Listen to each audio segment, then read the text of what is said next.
بسم اللہ الرحمن الرحیم۔ الحدید یوٹیوب چینل کے ناظرین السلام علیکم۔ الحدید یوٹیوب چینل اپنے ناظرین کے لیے پیش کر رہا ہے اسلامی تاریخی واقعات کے سلسلے میں جنگ قادسیہ کے بارے میں بیان کیا جا رہا ہے۔ آج جنگ قادسیہ کی چوتھی قسط پیش کی جا رہی ہے۔ شراف میں قیام کے زمانے میں سعد رضی اللہ تعالیٰ عنہ کے پاس عمر رضی اللہ تعالیٰ عنہ کا فرمان پہنچا، جس میں وہی ہدایت دی گئی تھی جس کا مسنا نے ان کو مشورہ دیا تھا۔ عمر نے ایک ساتھ 2 خط لکھے تھے۔ ایک ابو عبیدہ رضی اللہ تعالیٰ عنہ کو لکھا تھا، اس میں ان کو حکم دیا تھا کہ اہل عراق کو جو تعداد میں 6000 تھے اور ان کے ساتھ والوں کو واپس کر دو، اور سعد رضی اللہ تعالیٰ عنہ کے خط میں لکھا تھا کہ تم شراف سے روانہ ہو جاؤ اور مسلمانوں کو لے کر فارس کی طرف بڑھو، اللہ پر بھروسہ رکھو، تمام امور میں اسی سے مدد چاہو۔ تم کو معلوم ہونا چاہیے تم ایسی قوم سے روبرو ہو رہے ہو جو تعداد میں کثیر ہے، جس کے پاس ساز و سامان وافر ہے، دنیا پر اس کا رعب اور دبدبہ چھایا ہوا ہے، اور تم ایسی مملکت پر حملہ کر رہے ہو جو نہایت مستحکم ہے۔ ظاہر میں یہ ملک وسیع میدانوں، ترائیوں اور نہروں کی وجہ سے سہل گزار معلوم ہوتا ہے۔ بعض مقامات پر تمہیں ترائیوں کے جنگل بھی ملیں گے۔ جب تم دشمن قوم یا اس کے کسی فرد سے ملو تو سختی اور قتل سے پیش آؤ، ایسا نہ ہو کہ تم ان کی فوجوں کا تماشا دیکھنے میں لگ جاؤ۔ تم ان کے فریب میں مبتلا نہ ہونا، وہ لوگ بے حد فریبی اور مکار ہیں، ان کو اپنے اوپر قیاس نہ کرنا، ان کی چال بازیوں کا توڑ ضرور کرنا۔ قادسیہ زمانہ جاہلیت سے فارس کا دروازہ ہے، ان لوگوں کی تمام مادی ضروریات اسی دروازے سے فراہم ہوتی ہیں۔ قادسیہ نہایت دلچسپ، شاداب اور مستحکم مقام ہے۔ اس تک پہنچنے کے لیے پلوں اور نہروں کو عبور کرنا پڑتا ہے۔ جب تم قادسیہ پہنچ جاؤ تو اپنی فوجی چوکیاں اس کی گھاٹیوں میں قائم کرنا۔ تمہاری فوجوں کا قیام پہاڑوں اور نرم زمینوں کے درمیان پانی کے چشموں پر ہونا چاہیے۔ ٹھہرنے کے بعد اپنی جگہ سے مت ہٹو۔ جیسے ہی دشمنوں کو تمہاری آمد کا علم ہوگا، ان میں ہلچل مچ جائے گی اور وہ اپنی پوری قوت سے تم پر حملہ آور ہوں گے۔ اگر تم استقلال اور پامردی سے جمے رہے تو مجھے امید ہے کہ تم ان پر فتح یاب ہوگے، اور پھر کبھی وہ لوگ تمہارے مقابلے کے لیے جمع نہ ہو سکیں گے۔ اگر جمع ہوئے بھی تو ان کے دل ٹھکانے نہ ہوں گے۔ بالفرض اگر تم کو ناکامی ہوئی تو پہاڑ تمہارے عقب میں ہوگا، تم دشمن کی سرزمین سے ہٹ کر اور پہاڑ کی طرف پلٹ کر اپنے ملک میں پناہ لے سکو گے۔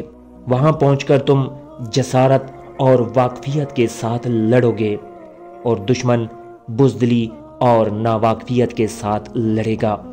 اس کے بعد اللہ تعالیٰ فتح و کامرانی کو بھیجے گا اور تمہارے دشمن کو مغلوب کرے گا۔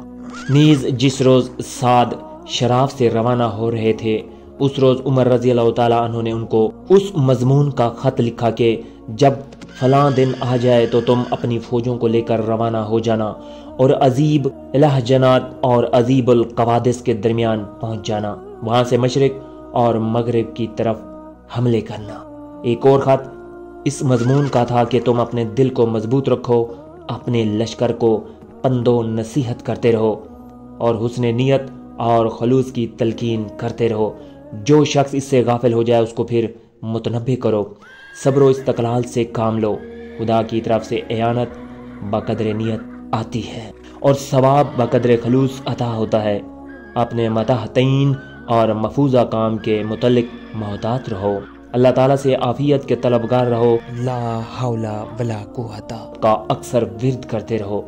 مجھے اس کی اطلاع دو کہ دشمن کی فوجیں تم سے کتنی دور آ گئی ہیں اور ان کا سپہ سالار کون ہے، کیونکہ موقع و محل اور دشمن کے حالات سے لا علمی کے باعث میں بہت سی باتیں جو لکھنا چاہتا ہوں نہیں لکھ سکتا۔ اس لیے تم اسلامی فوجوں کے مورچوں اور اپنے اور مدائن کے درمیان کے شہروں کے حالات اس تفصیل اور وضاحت سے لکھو کہ گویا میں اپنی آنکھوں سے دیکھ رہا ہوں۔ تم اللہ سے ڈرتے رہو، اسی سے امیدیں وابستہ رکھو، کسی چیز پر نازاں نہ ہونا۔ یاد رکھو کہ تم سے اللہ نے وعدہ کیا ہے، اس پر بھروسہ کرو، وہ وعدہ خلافی نہیں کرتا۔ ایسا نہ ہو کہ تم اس کو ناراض کر لو اور وہ تمہاری بجائے کسی اور قوم سے اپنا کام لے۔ سعد رضی اللہ تعالیٰ عنہ نے اس کے جواب میں لکھا کہ قادسیہ خندق اور نہر عتیق کے درمیان ایک شہر ہے، اس کی بائیں جانب بحر اخضر ہے، جس کا پھیلاؤ حیرہ تک 2 راستوں کے درمیان سے نمودار ہے۔ ان میں سے ایک راستہ بلندی کی طرف جاتا ہے اور دوسرا ایک نہر کے کنارے کنارے جاتا ہے، جس کو الحضوز کہتے ہیں۔ اس راستے سے گزرنے والا آدمی خورنق اور حیرہ کے درمیان میں پہنچتا ہے، اور قادسیہ کے دائیں جانب وہاں کے دریاؤں کی ایک ترائی ہے۔ سواد کے جن باشندوں نے مجھ سے قبل مسلمانوں سے مصالحت کی تھی، اگرچہ بظاہر وہ لوگ اہل فارس کے طرفدار بن گئے ہیں، مگر ہماری امداد کے لیے تیار ہیں۔ ایرانیوں نے ہمارے مقابلے پر رستم کو، جو ان میں خاص امتیازی درجہ رکھتا ہے، بھیجا ہے۔ دشمن ہم پر حملہ آور ہو کر ہم کو زیر کرنا چاہتا ہے، اور ہم دشمن پر حملہ آور ہو کر اس کو زیر کرنے پر تلے ہوئے ہیں۔ نتیجہ اللہ کے ہاتھ ہے۔ ہماری یہ دعا ہے کہ تقدیر کا فیصلہ ہمارے موافق ہو اور ہماری عافیت کا باعث ہو۔ عمر رضی اللہ تعالیٰ عنہ نے اس کے جواب میں سعد کو لکھا کہ تمہارا خط موصول ہوا، جب تک دشمنوں میں کوئی حرکت نہ ہو تم اپنی جگہ پر جمے رہو۔ یاد رکھو کہ اس موقع پر آئندہ کی کامیابیاں موقوف ہیں۔ اگر خدا نے تمہارے ہاتھوں دشمن کو مغلوب کر دیا تو تم ان کو دباتے دباتے مدائن میں گھس جانا، انشاءاللہ مدائن برباد ہوگا۔ عمر سعد رضی اللہ تعالیٰ عنہ کی کامیابی کے لیے بطور خاص دعا کیا کرتے تھے۔ ان کے ساتھ اور لوگ بھی سعد کے لیے اور عام مسلمانوں کے لیے دعا کیا کرتے تھے۔ سعد رضی اللہ تعالیٰ عنہ نے زہرا کو آگے روانہ کیا تاکہ عذیب الہ جنات میں پڑاؤ کریں، اور ان کے پیچھے سعد خود عذیب الہ جنات پہنچے۔ سعد نے زہرا کو پھر آگے روانہ کیا تاکہ وہ قادسیہ میں نہر عتیق اور خندق کے درمیان پل کے سامنے مقیم ہوں۔ قادس اس زمانے میں قادسیہ سے 1 میل نیچے تھا۔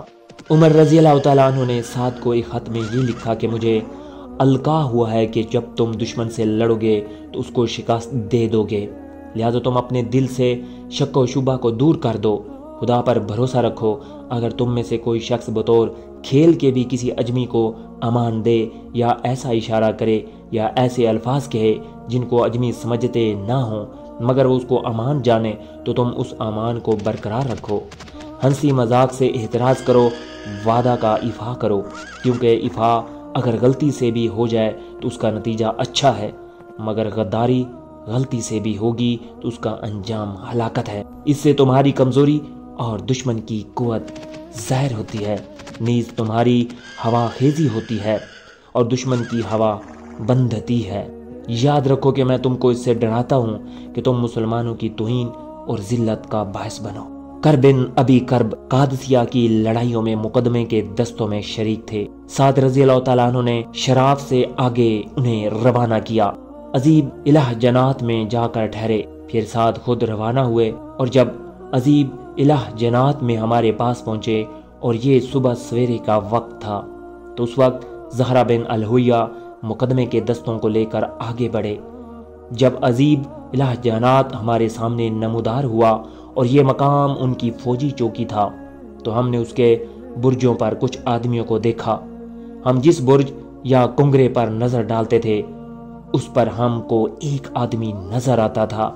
ہمارا دستہ تیز اور سب سے آگے نکلا ہوا تھا، اس لیے ہم ذرا ٹھہر گئے یہاں تک کہ ہماری فوج ہمارے ساتھ آ ملی۔ ہم یہ سمجھتے تھے کہ عذیب الہ جنات میں کوئی رسالہ موجود ہے۔ ہم آگے بڑھے، جب ہم عذیب کے قریب پہنچے تو وہاں سے ایک آدمی گھوڑا دوڑاتا ہوا قادسیہ کی طرف کو نکلا۔ ہم عذیب میں داخل ہو گئے مگر وہاں دیکھا تو کوئی بھی موجود نہ تھا، اور وہ وہی آدمی تھا جو ہم کو برجوں اور کنگروں پر دھوکہ دے دے کر نظر آ رہا تھا اور اب ہماری آمد کی خبر دینے کے لیے جا رہا تھا۔ ہم نے اس کا تعاقب کیا مگر اس نے ہمیں کامیاب نہ ہونے دیا۔ زہرا کو اس بات کی خبر ہوئی تو وہ ہمارے پیچھے آئے اور ہم تک پہنچ کر ہم سے آگے نکل گئے اور اس شخص کا پیچھا کیا۔ زہرا نے کہا کہ اگر یہ ربی بھاگ نکلا تو دشمنوں کو خبر کر دے گا۔ زہرا نے اس کو خندق میں جا لیا اور نیزے سے زخمی کر کے پچھاڑ دیا۔ قادسیہ کے لوگ اس شخص کی بہادری اور حربی معلومات پر اش اش کرتے تھے۔ اس سے زیادہ دلیر اور جوشیلا ایرانی جاسوس کبھی دیکھنے میں نہیں آیا۔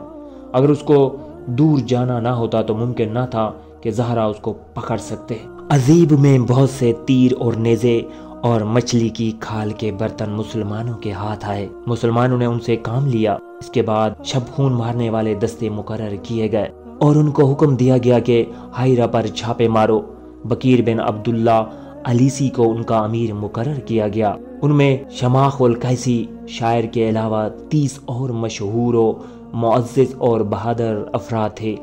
یہ لوگ چل کر سلیحین کے پاس پہنچے اور اس کے پل کو توڑ دیا اور ان کا ارادہ ہائرہ جانے کا تھا، مگر وہاں انہوں نے کچھ شور شغب کی آوازیں سنی، اس لیے آگے جانے سے رک گئے اور چھپ کر گھات میں بیٹھ گئے اور ان کے سامنے آنے کا انتظار کرنے لگے۔ جب وہ لوگ ان کے سامنے سے گزرے تو معلوم ہوا کہ اس شور و غل سے آگے آگے ایک رسالہ ہے۔ مسلمانوں نے اس رسالے کو گزرنے دیا۔ رسالہ حنین کی طرف بڑھ گیا۔ ان لوگوں کو مسلمانوں کی مطلق خبر نہ ہوئی، وہ اپنے جاسوس کے منتظر تھے۔ اس وقت نہ تو وہ مسلمانوں کے ارادے سے آئے تھے اور نہ انہوں نے اس کی تیاری کی تھی، بلکہ وہ حنین کا قصد رکھتے تھے۔ الحدید یوٹیوب چینل کے ناظرین، اگر آپ کو ویڈیو اچھی لگی تو چینل کو سبسکرائب کیجئے، ویڈیو کو لائک اور شیئر ضرور کیجئے تاکہ زیادہ سے زیادہ لوگوں تک اسلامی تاریخی واقعات والی ویڈیوز پہنچ سکیں۔ اگلی ویڈیو تک کے لیے اجازت دیجئے۔ اللہ حافظ۔